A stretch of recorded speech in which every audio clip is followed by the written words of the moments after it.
It looks like they finally caught up with him. I don't see any way that old Donnie Trump can keep himself out of jail this time. Ain't gonna slither out this round.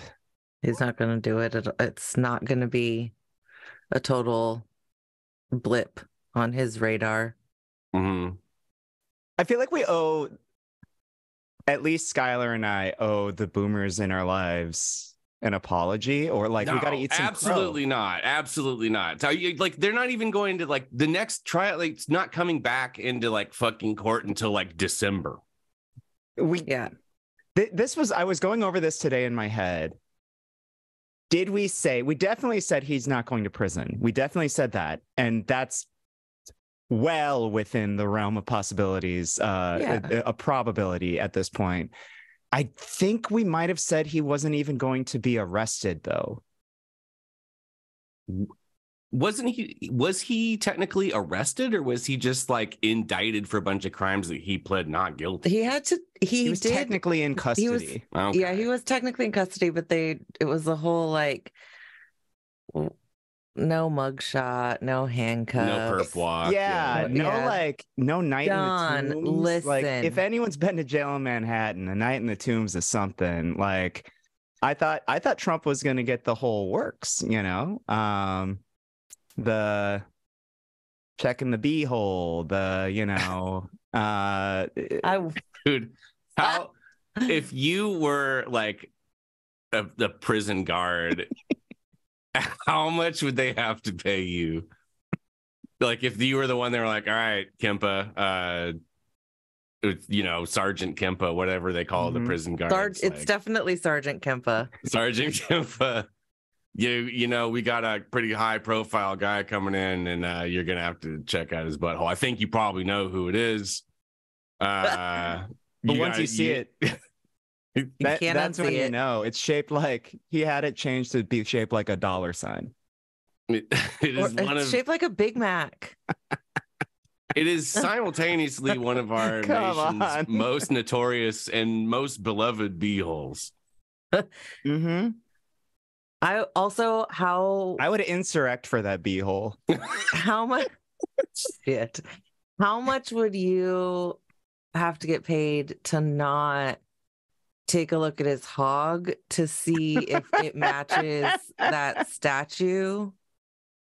There's a statue that includes his hog? Remember that micro penis? Was it a Butterman? I forgot about that. Somebody did like a naked statue of him with and he had a big micro peignoir, and he had a beer belly and a micro peen. And which, like, by the way, like, there was some like valid, like, people were like, isn't this body shaming? Like, isn't that kind of messed up? Which, like, I get it. I mean, listen, I'm not here for body shaming, but I am here for fact checking. And so what I would like to know, we're journalists here. I just want to know whether or not that is accurate.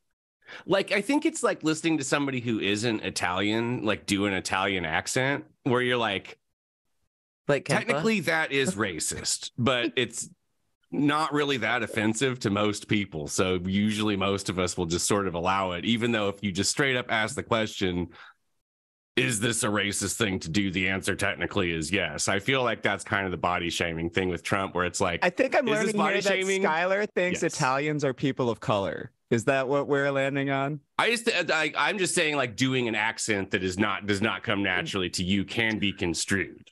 Oh, see, there it is. Now, will we get canceled because Kimba just did warnings. That? Probably not. I'm thinking not. Wow. You're gonna make me vomit up my gabagool. Okay, so to turn the conversation back to Trump's wiener, you know who has been awesome on Twitter about this is Stormy Daniels. Have you guys seen the things that she's been tweeting? I have not been following. No. I haven't. She is getting like called out. People are like slut shaming her basically and being like, making derogatory slut shaming remarks, and she's just like Yeah, dude, like I have sex for money, like for sure. And I like enjoy what I do for a living. It's just she has been like has turned like all of the negativity into like this avenue to be super sex positive and like uplift like the fact that sex work can be a joyful experience for people and like blah blah blah blah. It rules. Like I don't know. She might be a lame-o person. Now. I don't know that much about her, but I will say that her Twitter, she's done a couple of tweets over the last couple of days that have been pretty great. I would say notable tweets. Right. I guess I'm gonna have to check in on Stormy. Yeah, when it. What a time! What a time to be alive, you two. God, you know what? It really is. It really is a time. I will agree with that statement. If he does go to prison, I would support like an allowance being made that allows him to have a phone specifically to use Twitter on. Oh, yeah, 100%. Yeah. Taxpayer dollars. But he only uses Truth Social now. Okay. Yeah, I mean, whatever. If you go, listen, Donnie. Does that count that like retweets him on Twitter? I was looking for that. I was like, there's got to be some bot that like just retweets his Truth Social. Just like retweets screen caps of what he's saying on there. Can't find it yet. Yeah. I have spent exactly 0 minutes looking for that, but I have different priorities.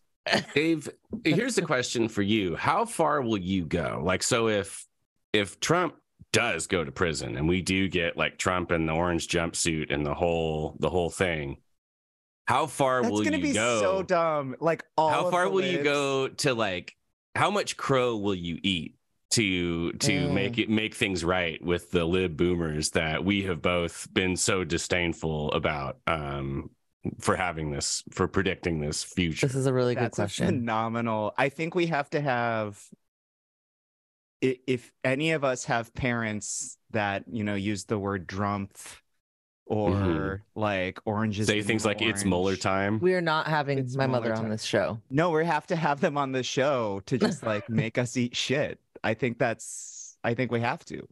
I think my mom has to come on. If Trump goes to prison, I will get a tattoo of Robert Mueller. Of what? Of Robert Mueller. Where are you going to get it? The tattoo? Where are you somewhere that was not very visible, but I will show it publicly just to prove that I have gotten it. Oh my God. Okay. All right. Hold on, I gotta write this down. At this point, that would be my first tattoo, so I don't know if I could do that. The stakes in this have really changed for me in the last 30 seconds. Yeah. If anything is going to get you to finally make a fucking decision about getting a goddamn tattoo, Kempa, it's not going to be Robert Mueller. This is it. No. What a time to be alive. You should get a tattoo of Trump's wiener on your wiener. You should absolutely get a tattoo of Trump's hog on a hog. I love to think about this. Now, are we talking top of shaft, below shaft, side of shaft? I think off to the side, right? Like a nice profile. Okay. Yeah, okay. That's fine. All right, we got to get some graphic design folks on this. Emphasis on graphic. Listen, but I've got Canva. All right. Let's Canva this out. Let's figure it out. Listen, we don't know. He's not arrested yet. He's not in prison yet. Like, let's not go hog wild. But no, let's definitely go hog wild. Let's take a beat. All right. But yeah, I'll come up with something that I have to do, I think we came up with it. As far as I'm concerned, the decision has been made. So yeah, listen, majority rules or whatever. Yeah, if raise your hand if you think that Kempa should get a tattoo of Trump's hog on his hog if Trump goes to prison. That's it. Majority rules. And if you don't do it now, you hate democracy. So didn't we used to have 4 hosts? I don't like this. I don't like this being outnumbered on this. What's great about Sky being back for the opener is that Yeah, There's now I'm someone to outnumbered. participate in my shenanigans again. Yeah, there's like, yeah, I've been back wet for like 2 episodes and we're already like wiener centric on the opener. So it's God, going I great. fucking love it here. Some That's things, what we've been yeah, missing, baby. they just go right. It's like riding a bike. All right. No, every time I try to bring up a wiener, no, I want to talk about wieners. Go ahead, Shannon. The floor is yours, ma'am. Wieners are great. They're weird to look at, but they're yeah. Anyway, yeah, we can start the show now. Voices, the things they said. Voices, some from those dead. All the voices heard. Voices, things we say. Voices, they're in your head. All the voices heard. Oh, hello. You have Kempa. Also Shannon. Here we are. And that is it. It's gonna be an ep. And now we're done with the show. Goodbye. Thank you all for listening. It's been great to know you. This is NPR. Go fuck yourselves. Well, you should, because the world is just going to hell in a handbasket, and somebody should be getting off. No. We here at Voices River City are very sex positive. Yes. So you can listen and fuck yourself, and I don't give a whit. No, you know what? Do it. If that's what gets you going. Yeah. If that helps you retain information when you're listening to a podcast, who am I to stop you? Yeah. Please. If your fidget happens to be your clitoris, fidget away. Spin that fidget. Spin it. Oh God.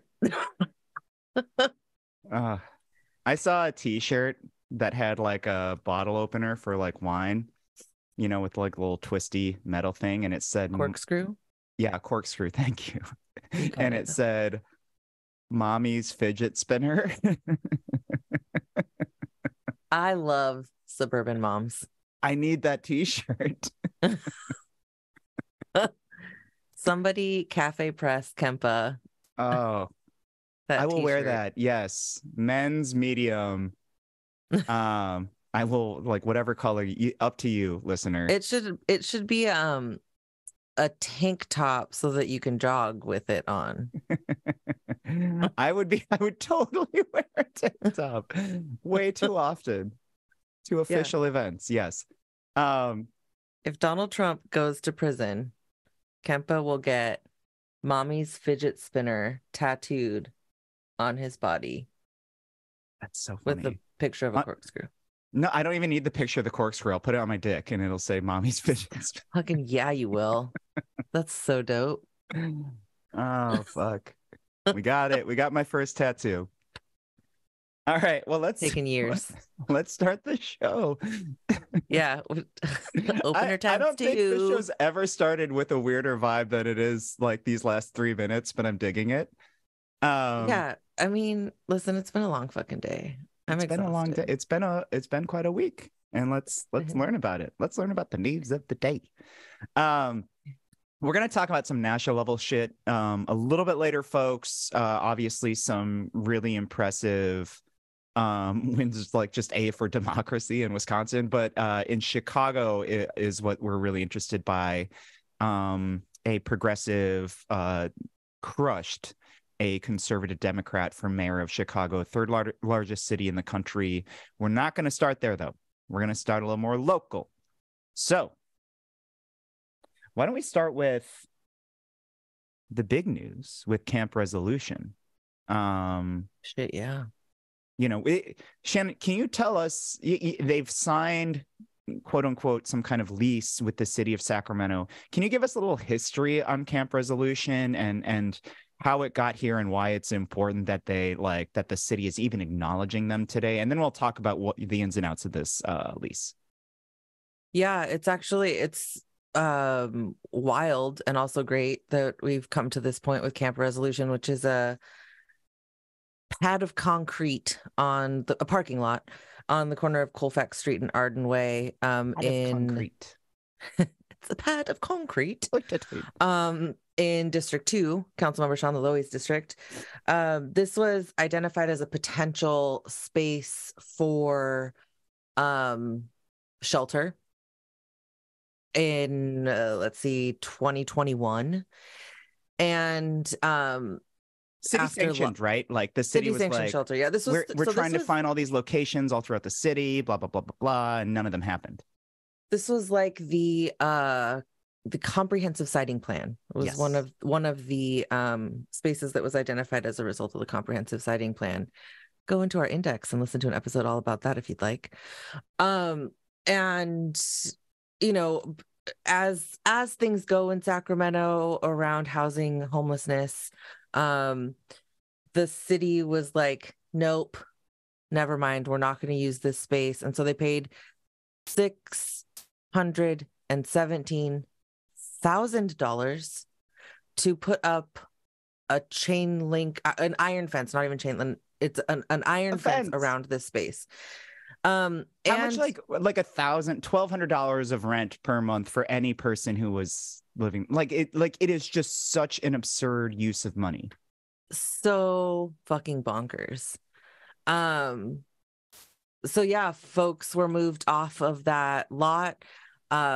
City paid to put up the fence, and then the city ended up scrapping all plans for residents to return to use that space for safe parking or shelter. And the people said, fuck that noise. And they took the space over. They moved back in anyway. I remember early on them putting up a big sign that said 617,000 taxpayer dollars for a parking lot with like a squillion question marks at the end of it. So, you know, of course that caused a whole thing.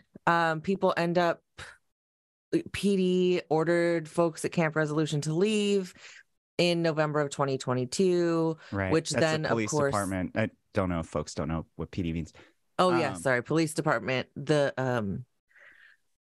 I just want to like drive home what Shannon just said. Like the folks who got pushed out were experiencing like very unsafe situations outside of this place that they had been, you know, excited about and calling home, and you know, and they finally said enough is enough, and they just went back in, set up a community. They just took like, it back. Literally a community. They all know each other. They're all family, dozens and dozens of people. And then the, you know, community of folks who have housing, who've been like trying to advocate and like help, started coming out and supporting them too. And like, it's been this amazing sort of like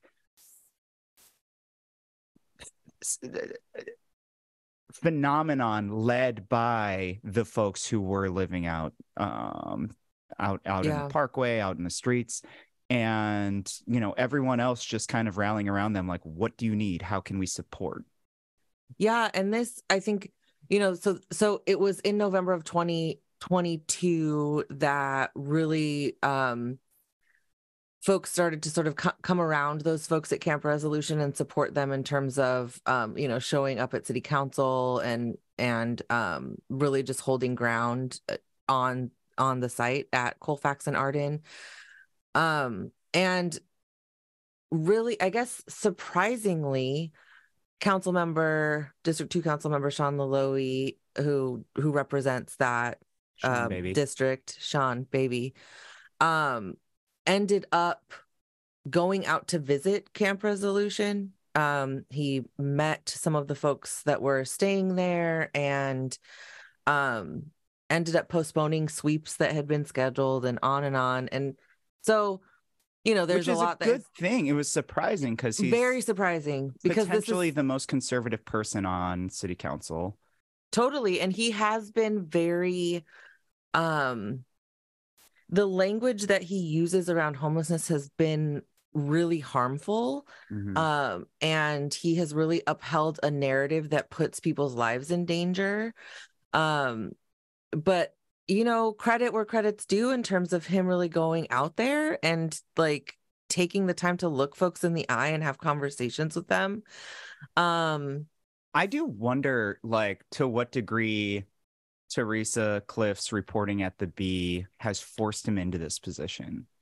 She's done so much amazing work on just documenting and simply just documenting all of the deaths that have happened, right?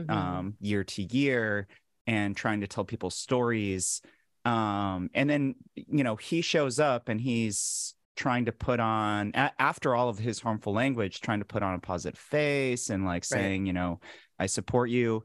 And then he's turning to Teresa and Pulitzer winning photographer Renee Beyer and telling them they're guilty of crimes and that they have blood on their hands. Right. He looked directly at Teresa Clift and said that she's got blood on her hands, which is like, what the fuck? So I think he's a complex man. He's so many layers. He's like, we got to peel back the layers of that onion, but whatever, not whatever. I mean, I still really hold on to, like, he uses harmful language. He behaves in ways that are just real fucking shitty. He's a disrespectful ass motherfucker. Yet he did show up to this thing and he held space for the residents of Camp Resolution. And it really seems like, this deal that has been struck with between the city and the people in Camp Resolution, it very likely would not have happened unless he had gone out there and spent so much time sort of like getting to know folks and having conversations with them. So the new lease that is in place says that the people in Camp Resolution cannot be moved from the parking lot until every resident has been placed into permanent housing. And that permanent housing is not a tent and it's not a trailer. It's not, it's not a like a sprung shelter, like the shelter that we see on Broadway, for example, Broadway and Alhambra-ish.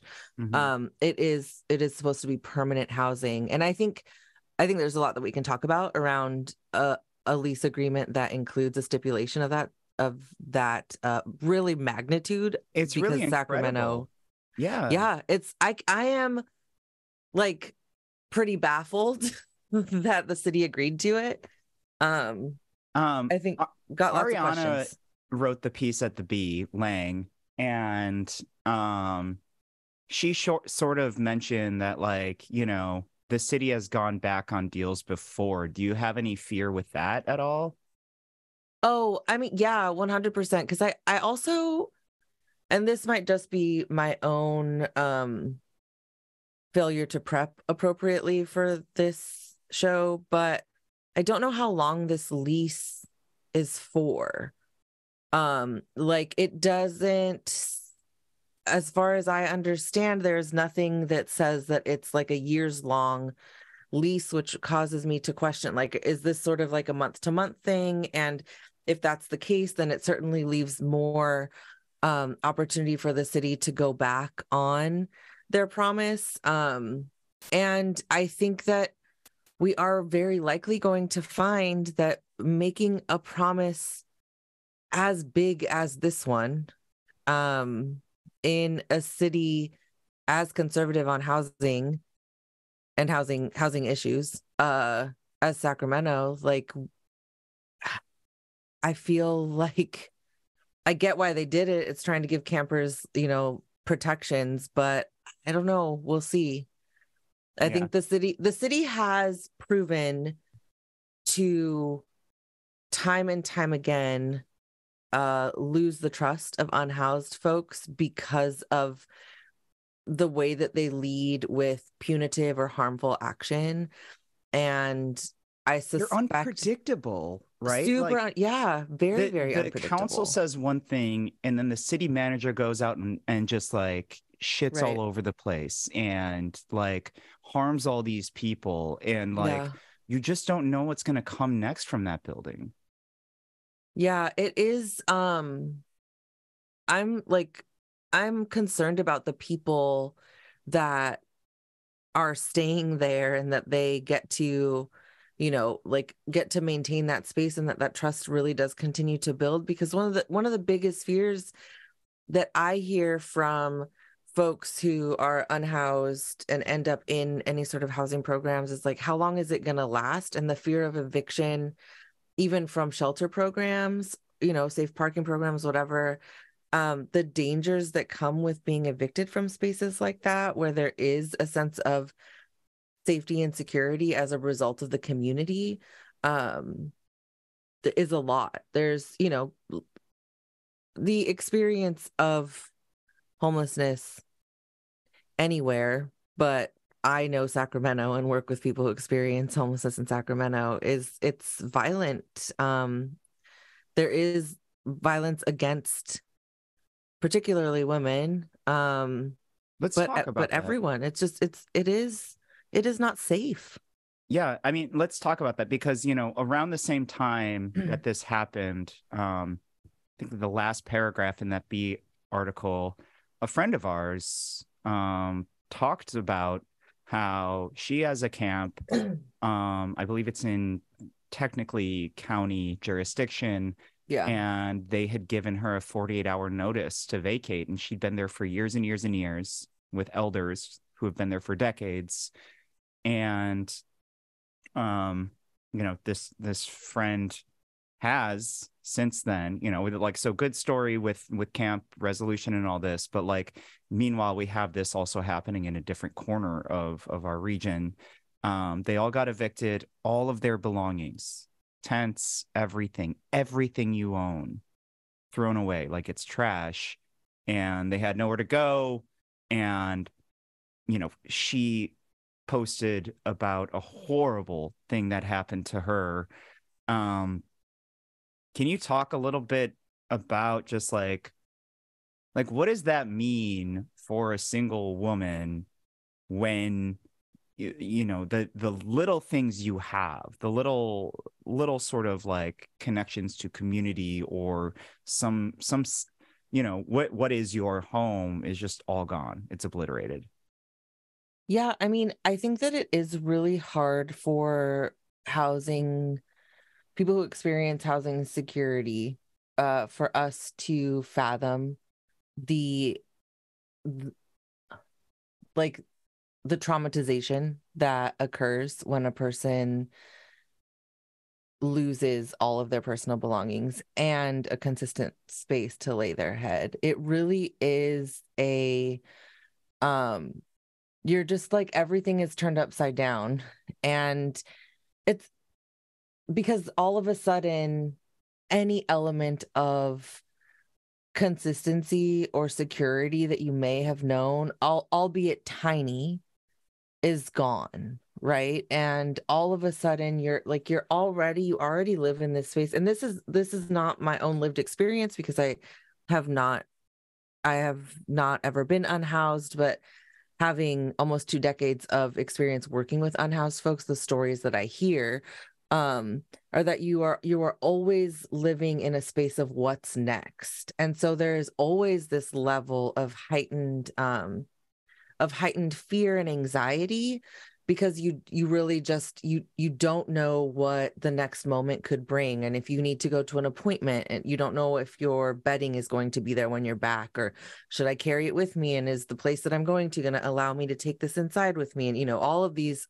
questions that on your busiest day, when you are trying to balance out when you're trying to manage your time, that is it times 100 for unhoused folks, right? So you're already experiencing sort of that brain shrinkage that happens when it becomes really hard to make decisions. Your executive function, right, is so impacted by trauma. And then add to that when your things are actually taken from you, and when you don't actually know where you're going to lay down, and you're like, well, maybe I can go into this shelter, but they're telling me I can't bring this and I can't bring that and I can't bring my dog, but I've always had my dog with me, and I need my dog to get through every day because I've never not had my dog. And it just becomes this it's racing thoughts and just really, really intense anxiety And then in the absolute worst cases, which happen every day in Sacramento, you are assaulted physically, sexually, emotionally, financially. Like it is just like a constant space of unknowns and abuse, and living with the fear that results from that.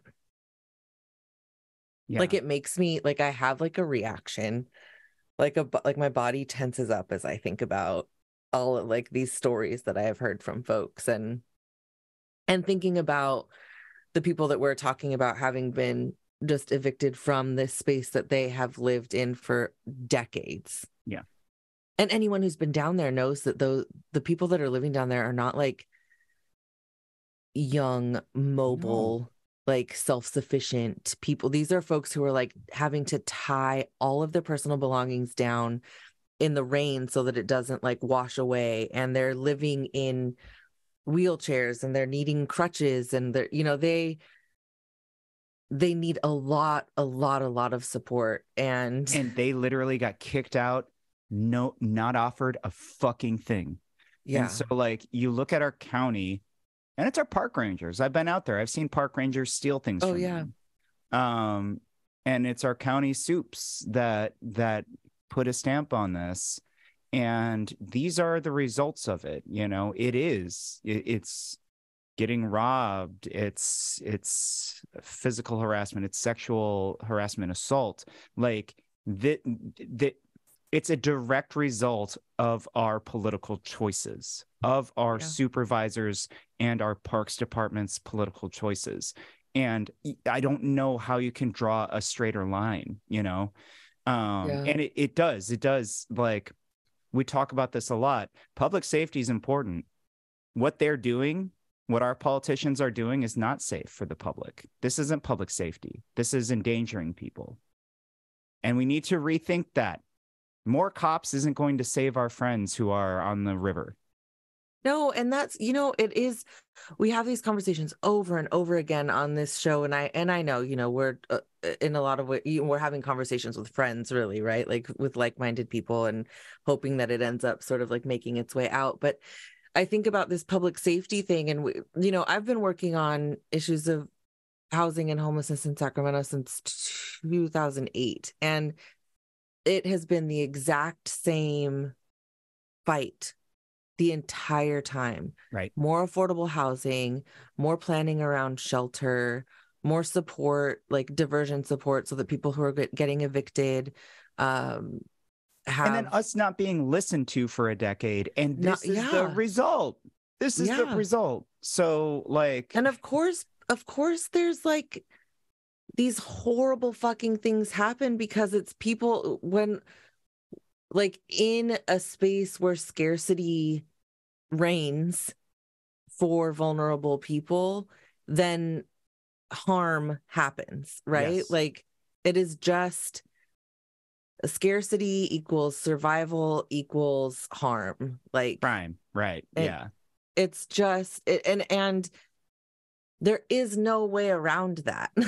Like, no. And I really and we need to rethink public safety. Public safety is taking care of each other, so we don't need to, you know, so folks don't feel like they need to make bad decisions, you know?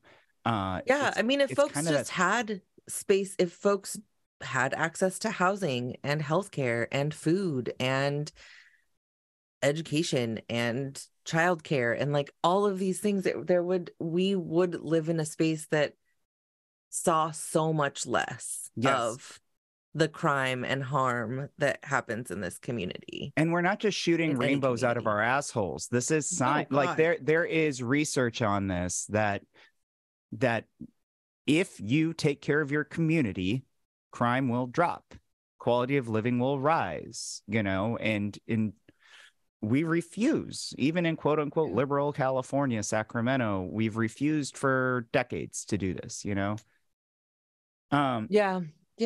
It's I also think, you know, one of the things that, and I know we need to move on, but thinking about the folks who moved into Camp Resolution, the folks who were just recently evicted from this county space, the choice to like the folks living on that county space that were just evicted, like they were living in conditions that were just really rough, right? That like truly roughing it out there. And all they asked for was housing, over and over and over again. All they asked for was housing. And so this idea that unhoused folks don't want housing. I dealt with a cop just yesterday on this, where he kept saying they don't want services, bullshit. They don't want housing. And I was like, so you're offering them project room key vouchers? You're offering project home key? Do you have housing for them to offer them? So what are you offering them? And they're like, no, well, we don't, blah, blah, blah. No, fuck you. You don't offer them a goddamn thing that's tangible, that's long-term, that is housing. Or that is like dignified, right? Exactly. It's when you offer services that treat unhoused folks like just when you treat people like total shit, of course they don't want the fucking services. Yep. Don't dehumanize people. Empower. Like that's what I think. That's the story about Camp Resolution is like, these women just empowered themselves and said, we're taking a stand and we're doing this. And it's like, I just think that's the answer. Like, right.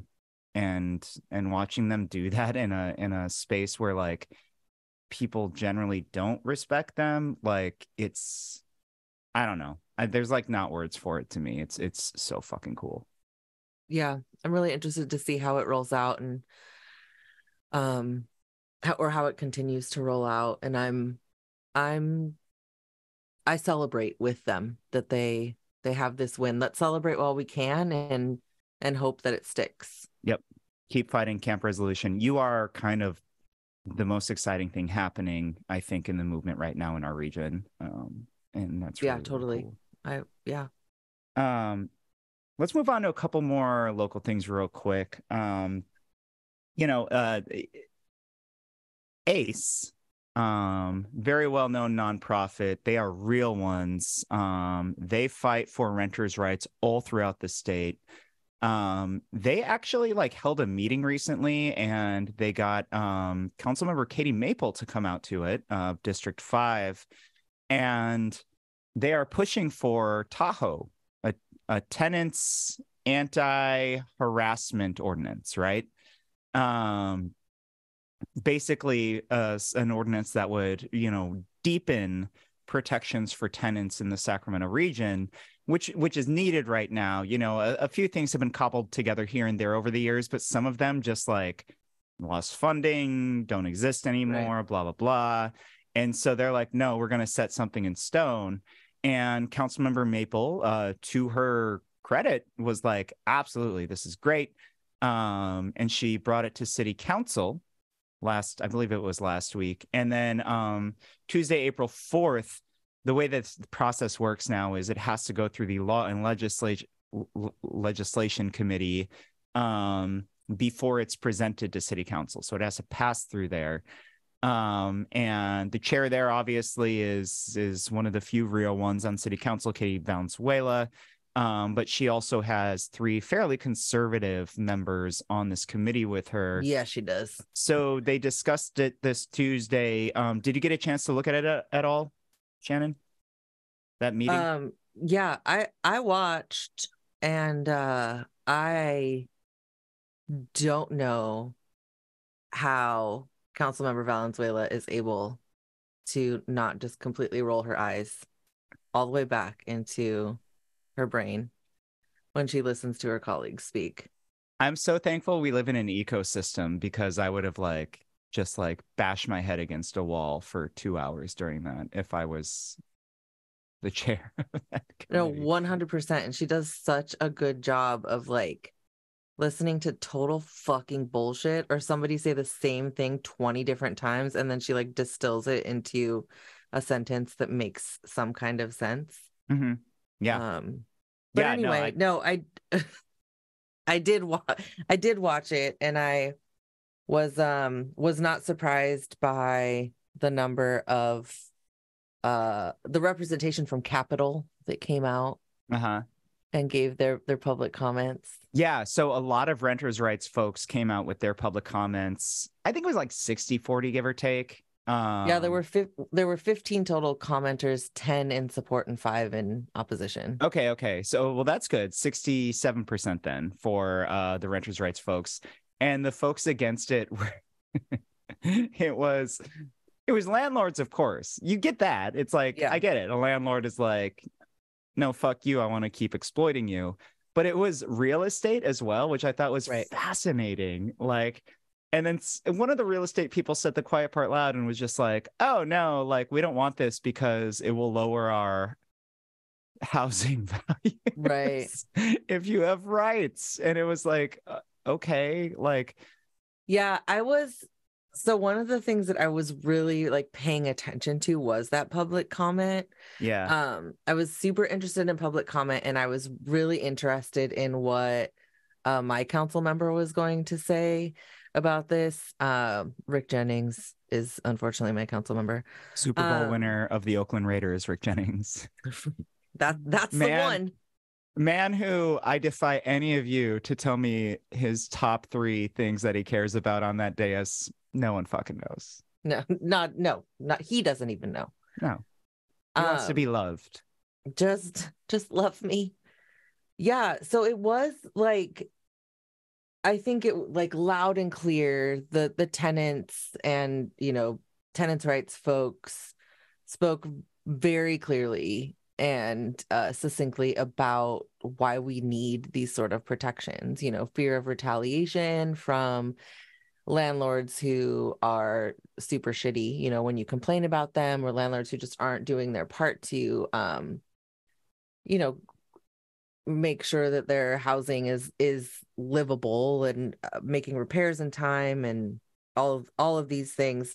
But for sure, like the one of the people in opposition said, it is too much.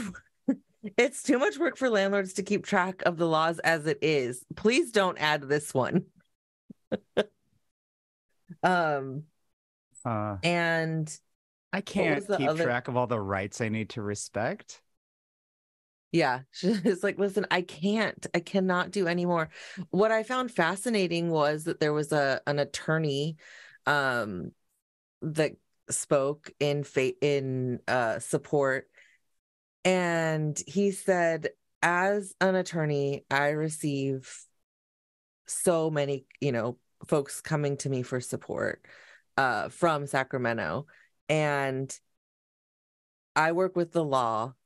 As an attorney, there is no way for me to protect tenants with the law as it exists right now. Right.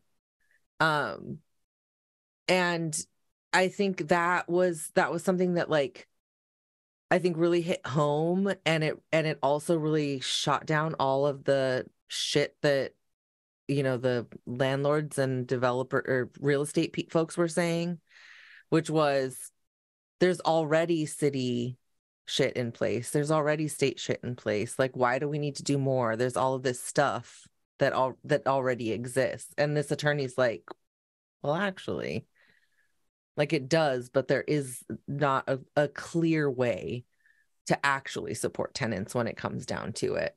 Yeah. Well, and there's a lot too. So the comments were all very elucidating, and I think you gave a really good overview on that. And then council's discussion on it was also elucidating. Basically what had happened was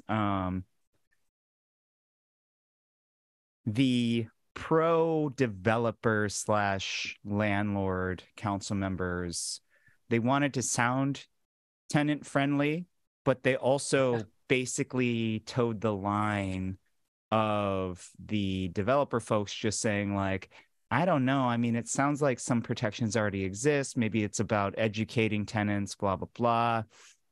And interestingly, and I think Katie handled this very well as chair, they sort of landed on together this notion of let's do a holistic look at what tenant protections actually exist in our region, because there's been talk about this exists, this doesn't exist, this phone number doesn't work, blah, blah, blah, which, by the way, folks, believe the tenants, believe ACE, believe the SAC Tenants Union. They're the ones working. The renters helpline is a joke. They're the ones working on this stuff. Let's do a holistic look at this and then bring it back to the committee. So that's where it's going. It will come back to the committee on a holistic view. What Katie was trying to do very nicely was send it to the entire council because she has more potential allies at the council. Mai Vang is definitely an ally. Obviously, Katie Maple, who presented this, is an ally. Potentially, might surprise you folks, Karina Talamontes has talked a lot about renters and about how, her family, as immigrants and renters, like, how difficult things were. Like, she's a potential ally on this one. And if you got Daryl, then that's five votes. So the landlords and the developers succeed in keeping this in committee was probably a little bit of a win for them. But the fact that the city now has to do a holistic view on this, and there's some great researchers. We got some good ones in there. We won't tell you who, folks. Looking into this, like, this could tell us that there's some real fucking gaps, and like, if they don't move on this, then and they vote the wrong way, then we remember that during election season. This is all of us just creating, breadcrumbs for what's to come after the fact. Totally. Yeah, I think one of the things that is like most disappointing about that law and ledge conversation is that the chairperson, Councilmember Katie Valenzuela, has the three people who are definitely not going to vote, in favor of this, sitting there with her. And they all really leaned into the same narrative, which was, well, it sounds like renters just aren't educated on the resources that are already available to them, / we don't actually know the resources that are available. Right. So, which is really disappointing, as council people, because Katie was able to say, at one point, Councilmember Kaplan brought up a resource, and Councilmember Valenzuela was like, yeah, that doesn't exist anymore. Like, so, and it's, I think, important to note that the reason that Councilmember Valenzuela can so confidently say that, one, is because she does her job well, but also is because she is the only renter on the dais. Yep. So she can speak to what resources are available because she is a tenant, has to have those in her back pocket. Just like so many of us. Yeah. Right. Yeah, absolutely. Really, what a conversation. Eager to see where this ends up. Yeah. And then Garrett to stop talking. So I'm interested to see what comes up.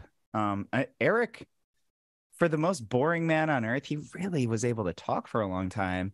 But I'm interested about him. No one's going to run against him for city council in 2024. And I really wish someone would, because if you don't, then I don't know. Just get more of the same old shit. What can we expect from him? He's going to be a mod through and through. Right. And we've got him for as long as we've got him. Rick, listen, Rick, we all know you're considering a run for mayor.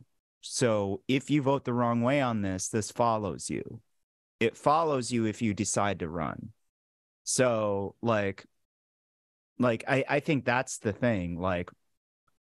As you were saying, Shannon, he thinks tenants are dumb. Do you think that's going to land well with folks? Yeah, I don't think so. As far as Kaplan goes, I don't know. I've seen all the developer and landlord money that's gone to her. I'm willing to be proven wrong, but I haven't been proven wrong with her yet. She uses the language and then votes precisely the way that she needs to for them. And that's what folks should expect, in my opinion. Yeah. Can we cover one more local thing real quick? Shit, yeah. Speaking of elections, Rick potentially running for mayor. Couple updates, please. Actually. City in the mayor's race. Last week, Jeff Harris moved all of his money from his former committee for District 3 City Council all the way to his committee for mayor. So that looks like a real deal. I think this guy's dead in the water, but I guess let's just wait and see what happens. Fingers fucking crossed. Yeah. Steve Hansen obviously has his name in the mix. Daryl doesn't know if he's going to run or not. Like, we've all, will he, won't we? Will they, won't they? And then, yeah, so that's the big update there. It's the Jeff Harris thing. And then in District 2, two things have happened. I don't think this happened before last episode. Friend of the show, Tamika Lecluse, has thrown her hat in the ring for District 2 to run against Sean Baby Laloe. What are our thoughts there? I mean, Sean is not a Sacramento resident. I mean, I realize, to the best of our understanding, he's not. I realize that there was a whole investigation that says that that's not true, but that he does actually live on Robles with the people that he works with, and that he throws parties. And that's the best part of it, is that the best case scenario for him is that he parks 12 cars in his...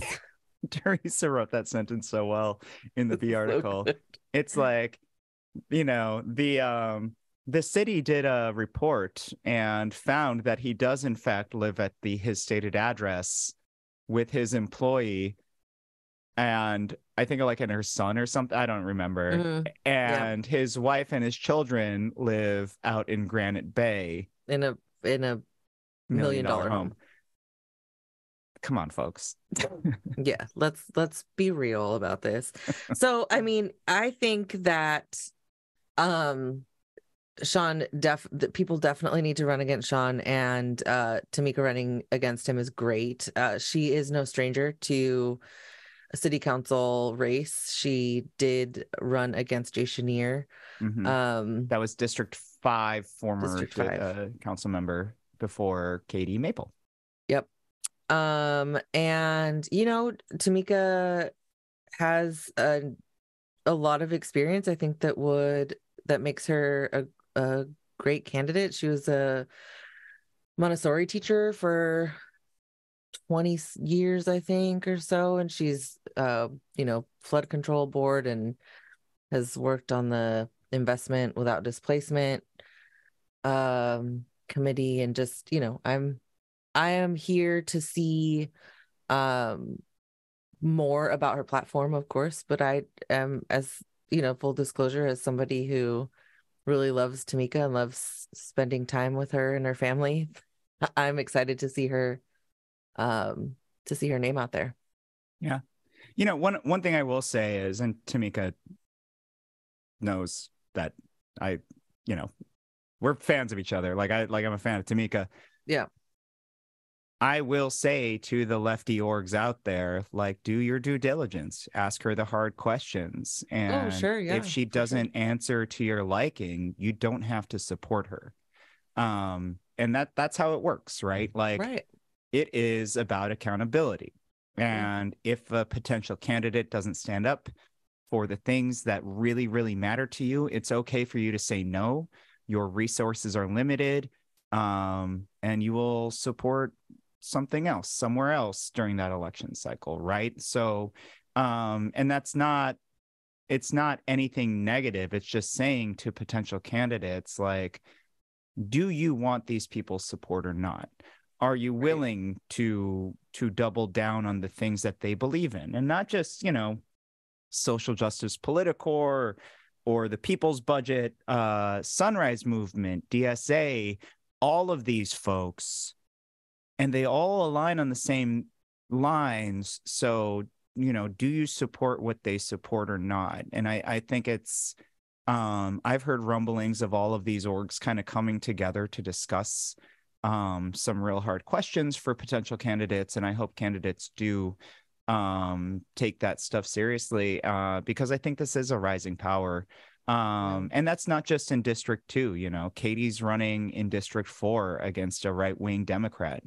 I think she's going to need all the help she can get. And I think it's very important that she has a healthy relationship with the left. Mai Vang doesn't really have any work to do, so I think you're fine there, Mai. But like, I hope you maintain your friendships with them. Yeah. And like, who knows what else is going to pop up. But like, I just think that's a really important thing. And like, yes, we do have people who we prefer to other people in electoralism, but I always want to drive that home, that it's really about the people.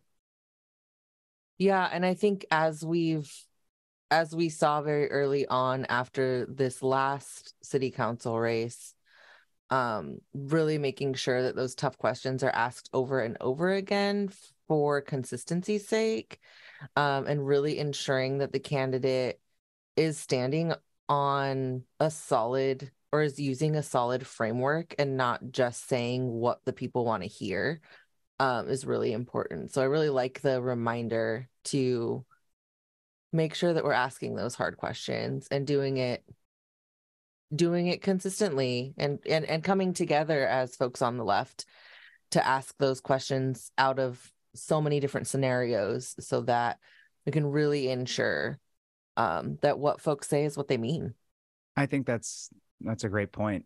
And you know, I look back at, we are in a week where something special just happened in Chicago, in the third largest city in the U.S. A Bernie Krat, unionist, teachers union, progressive, just took over the mayorship in really one of the most complex political cities in the country. Oh gosh, yeah, it's so intense. And it's so exciting.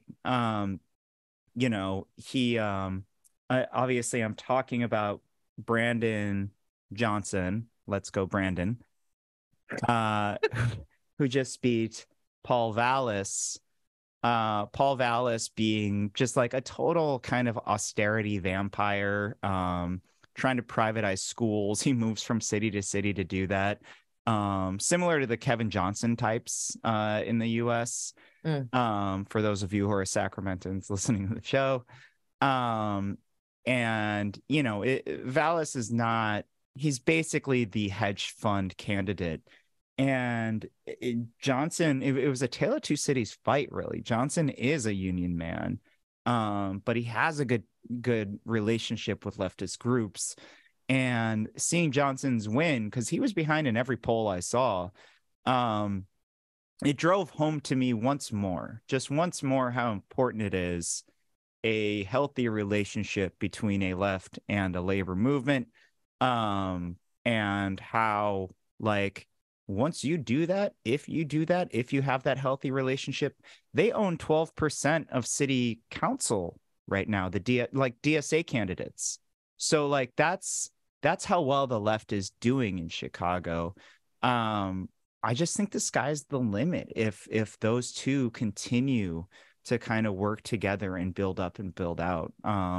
So Johnson, to me, that win is it's something that I think is exciting, and it's something that I think is a template. And not in the same way that, like, you know, Karen Bass, LA. Is that who the mayor of LA is? Karen? Yeah. You know, she beat the tough on crime candidate, but like not in quite the same way. This one was a grassroots one. Chicago was something special, and it's something that you can reiterate in cities throughout the country. And watching that happen today was really cool to me. Yeah, I think especially in a place like Chicago that has, I mean, as you say, the size of the city is one thing, but also the segregation of the city, the economics of the city. There's so much. Like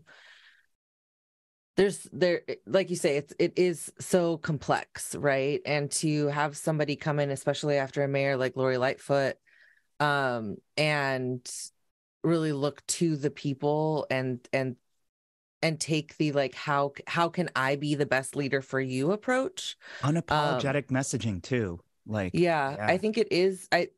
I think it is really exciting, and even more than I think it's exciting in like today, I do think that it is also something that really shows that a city that, like, I fucking love Chicago. If I hadn't moved to Sacramento, I was going to move to Chicago. So a city that I love and a lot of people that I love are there. Being able to see this kind of leadership movement, I think is really it really says something. It says something about where folks are. And I wonder how much of that has to do with, I mean, certainly a lot of it has to do with just the state of things in general being a complete dumpster fire, but also Chicago took a fucking hit after the pandemic in a way that a lot of cities did, certainly, but Chicago was like, felt like it was going to be like a burn to the ground scenario. So it is exciting to see it sort of make a comeback and in this way. So I'm excited to see it. And I think that something that also like entices me in terms of like sort of keeping my finger on the pulse of what happens there as a result of this this win is just how do we replicate things like this in a place, or how do we replicate a win like this in a place like Sacramento, where there's also a lot of complexity. Maybe not to the same degree, but there is certainly some similarities to be drawn. Definitely. And I think what's really interesting about his race, and I know we're about to wrap, but like, just like the approach to public safety. Folks, if you haven't listened to the latest Special Citations Needed podcast episode, one of the announcers lives in Chicago, actually. And they've been talking forever about this, about public safety and what that actually means. Because your pollsters and your Democrats, and your establishment Democrat pollsters in particular, like to do these polls and say, like, especially to the Black community, like, what's the most, like, biggest issue in your community? And more often than not, it's violence and public safety. Yeah. But their reductive response to that as pollsters is, well, that must mean they want more police. And it's like, no, that's not how it works. There's 10 different ways. And you ask the community and they have 10 different answers to increasing public safety in their neighborhoods. But for you, it's just like, boom, cop, more cop. And that's like one of 10 answers, right? So I think the fact that Brandon, was able to sort of like break that spell and be like, well, it's not just cops aren't the only answer to public safety. In fact, like, sometimes it's not even helpful. Like, here are all the things that we can do to invest in the community, and that will statistically, demonstrably lower our crime rates in our lower income neighborhoods. Him having those conversations, I think, is really special and really exciting. And, just one more thing on the Citations guys, and like, they have their own podcast. Go listen to them if you want to listen to them. But like, they put a beautiful, like, sort of, I think they couched it beautifully when they said it this way, when it's like saying that public safety is the most important thing to our neighborhood. And then us saying, well, then then you must need more cops, is the same as if somebody is drowning in a lake and you say, okay, well, I'm going to throw you a barbed wire metal, and you got to grab onto that. And like, that's your only option. So grab onto it or don't, but that's the only option I have for you. Like, that's what it is, like, it's harmful, it's hurtful, it's bad, but like, that's when that's the only thing presented to you. Like they also said like a Ba'athist, Iraq, like it's like, Saddam or nobody, like, what are you going to take? And I think that that's a really interesting way to look at this, because there are public safety options. There are people who are professionals who can actually talk you through this shit and show you some other options on that. Yeah, I don't know. I guess I don't have anything to add except that I went way too long. I'm so sorry. No, it's no. Wait, I mean, we're here now, so I think it is.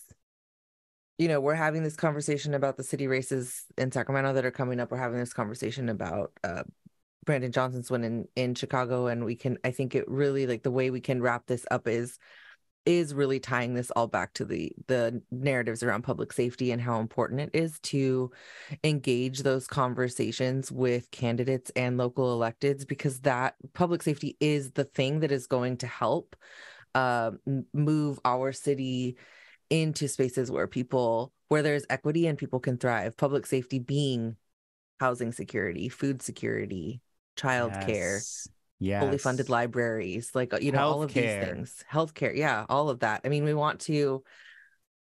really need to start having more robust conversations around public safety where we're removing cops from the center of it. And Chicago is showing us that can be done. Yeah. 800 to 1,000 cops claimed that they were going to leave the police force if he won. So bye. Chicago now currently overrun by 800 to 1,000 cops, former cops. Incredible. What a time. What a time to be alive. Yeah. Be careful out there, folks. Hide your brats. Should we call the app? Probably. Well, let me just say, because I forgot to say it before, we love what we do, folks. If you love what we do, go to patreon.com/Voices River City. We do have patron-only content. We do have patron-only hangouts. We got one coming up. It's been a busy month or so we'll let you know when we're ready to do that. But it's coming up soon, and it's finally warming up, so it's going to be a lot easier to do that. Yes. Anything else to add, Shannon? See you next week. Listen to you. I'll be here next week. Nailed it. Thank you. Thank you so much. I've been doing this for years and still can't figure it out. 3 years under your belt. Nailed it. I fucking love this. Well, like, that's the thing too. Like, when we record an episode, we kind of enter it as best we can, and we all are going through different shit at different times, and like sometimes it's just like, this is the brain you're gonna get today. Yeah, you got it. You're welcome, folks. Surprised I made it this long. Yeah, I think you nailed it. Thank you. Well, let's say bye-bye to the people then. Bye-bye. Can't wait till you get a hog tattooed on your hog.